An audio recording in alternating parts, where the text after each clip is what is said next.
본 영상은 고교교육기여대학 지원사업의 일환으로 제작된 건국대학교 글로컬 캠퍼스 진로 설계를 위한 학생부 종합전형의 2회 영상입니다. 네, 안녕하세요. 반갑습니다.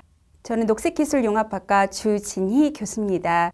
오늘 그 녹색기술융합학과란 어떤 학과인가, 그 다음에 여러분이 지원할 학생부 종합전형 관련돼서 서류평가와 그런 면접평가의 기준과 그 다음에 어떻게 평가되는지 세부 항목별로 여러분께 말씀드리려고 합니다.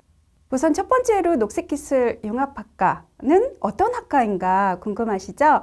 우리 학과에서는 주로 다뤄지는 세 개가, 크게는 지구 환경적인 문제, 그 다음에 좁게는 도시 환경 문제를 다뤄지고 있습니다. 근데 이런 문제가 결국에는 생태계의 어떤 파괴가 원인이 될 수 있거든요. 이유는 뭐냐면 지구온난화는 지구가 뜨거워지는 거고, 도시의 어떤 문제는 도시가 뜨거워지는 문제가 있기 때문에 이런 문제 속에는 과거하고 다른 어떤 환경의 변화에서 비롯된다고 할 수가 있겠습니다. 그래서 녹색기술융합학과에서 바라보는 세계는 일반적으로 바라보는 세계와는 좀 다른 개념으로 접근하고 있는데요. 바로 생태계로 우리가 바라보고 있습니다. 그래서 이런 생태계가 파괴돼서 생긴 어떤 환경적인 문제를 해결하려면 어떻게 해야 될까요? 네, 맞습니다. 회복하거나 그 다음에 복원을 해야 된다는 관점이 깔려 있다고 보시면 될 것 같습니다. 그래서 이런 어떤 그 생물적인 요인 중에서 특히 지구상의 모태가 될 수 있는 녹색식물을 통해서 자연이 기반이 되는 어떤 해결 방안, 이런 것들을 총칭해서 녹색 기술이라고 합니다. 중요하게 여기는 교과목은 바로 지구과학과 그 다음에 생물학이라고 할 수가 있겠습니다. 그래서 가급적이면 관심 있고 지원을 원하는 학생들은 지구과학이라든가 이 생물학에 좀 관심이 많았으면 좋겠습니다. 이런 녹색기술융합학과에 들어오게 되면 네 가지 어떤 프로세스를 밟게 됩니다.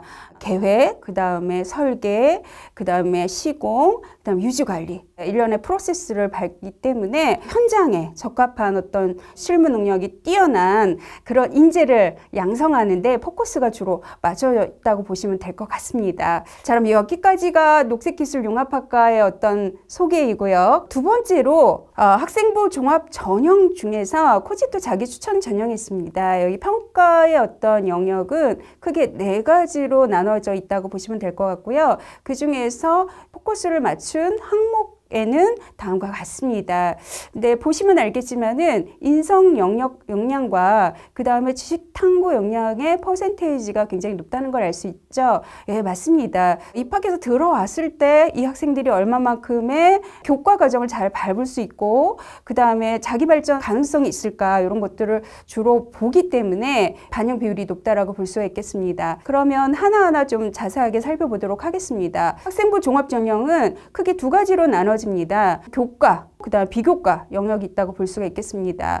교과에 해당되는 영역에서는 학업 역량이라든가 태도를 보게 됩니다. 그 다음에 비교과 영역에 있어서는 이 학업 외에 볼 수 있는 인성이라든가 소양들을 살펴보게 되는 거죠. 그래서 전반적으로 여러분이 녹색기술융합학과에 들어왔을 때 관심이라든가 활동이라든가 진로 부분에 대해서 이 서류를 통해서 판단할 수 있는 기준이 된다고 보시면 될 것 같습니다. 자, 그러면 지식탐구 역량을 한번 살펴보도록 하겠습니다. 지식탐구 역량은 아무래도 이제 그 학업 성취 하고 태도하고 관련된 항목이라고 할 수가 있고요. 세특을 가지고 이런 어떤 태도 부분을 보게 되는 것이죠. 그리고 탐구 활동과 학업 의지도 살펴보게 되는데요. 아무래도 이 탐구 활동은 교과 세특에서 이루어지는 여러 가지 수행 활동들이 있지 않습니까? 그 활동들에 기록되어 있는 내용을 근거로 여러분이 얼마만큼 참여를 했고 노력을 했는지 알 수가 있겠죠.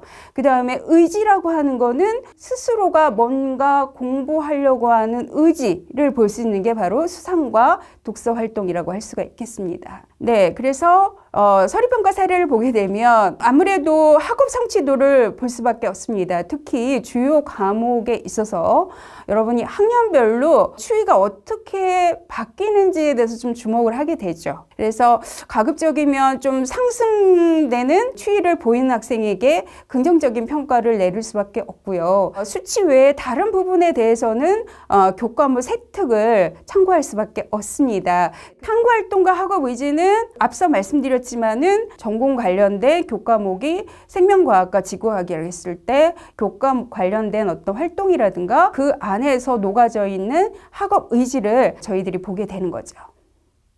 예, 정보 활용 역량은 무엇보다도 전공 관련 어떤 교과목의 이수라든가 아니면 관심 또는 활동들을 볼 수밖에 없습니다. 그래서 지원하고자 하는 학과 관련해서 교과목을 이수를 했는지 여부, 또한 성적은 어떤지 이런 것들을 보고요. 그 다음에 그 안에 녹아져 있는 여러분의 어떤 태도들 이런 것들을 보게 됩니다. 그 다음에 교과 외에 비교과에 있어서의 어떤 창체활이라든가 수상이라든가 독서 활동을 통해서 전공에 얼마만큼 관심이 있는지 그 다음에 이수할 수 있는지에 대해서 바라볼 수 있게 되는 것이죠. 그래서 재학 중에 얼마만큼 규칙과 규정을 준수했는지 그 다음에 학생 의무를 얼마만큼 성실하게 수행했는지 수행함에 있어서 일관된 태도로 지속적으로 수행했는지 창체활이나 행특에 있어서 여러분이 얼마만큼 책임감과 긍정성을 가지고 했는지 이런 부분들을 평가하게 됩니다.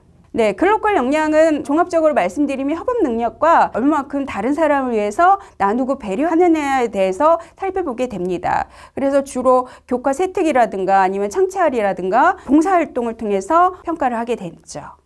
면접평가에 대해서 말씀드리도록 하겠습니다. 평가 영역은 서류평가와 아주 다르지는 않습니다. 말씀드렸듯이 서류평가를 근거로 면접을 평가하기 때문입니다. 여러분이 면접평가할 때 좀 주의할 점들이 있습니다. 전공 관련 관심과 경험을 면접평가할 때 좀 녹여주셔야 될 것 같습니다. 그렇기 위해서는 평상시에 메모하고 정리하고 이런 것들을 지속적으로 하셨으면 좋겠고요. 두 번째로는 질문의 핵심을 파악하는 능력이 중요합니다. 무엇보다도 남이 써준 것 또는 본인이 하지 않은 것들을 답변을 할 경우에는 그게 표가 날 확률이 있습니다. 그래서 가급적이면 본인의 언어로 본인의 생각을 논리적으로 말씀하시는 게 제일 중요할 것 같습니다. 그래서 질문 면접을 할 경우에는 정답이 아닌 본인의 생각과 경험들을 잘 녹아서 논리적으로 답변하시는 게 긍정적인 평가를 받을 수 있는 방법이라고 생각이 듭니다. 마지막으로 진로와 목표에 대해서 여러분이 꾸준히 준비하시고 과정과 결과를 담아낼 수 있어야지 그런 것들이 서류평가나 아니면 면접평가까지 굉장히 여러분에게 긍정적인 영향을 줄 수 있다고 봅니다. 자, 지금까지 녹색기술융합학과의 전공 소개와 서류, 그 다음 면접평가에 대해서 간략하게 말씀을 드렸습니다. 지원하는 여러분 모두에게 조금이나마 도움이 됐으면 좋겠습니다. 감사합니다.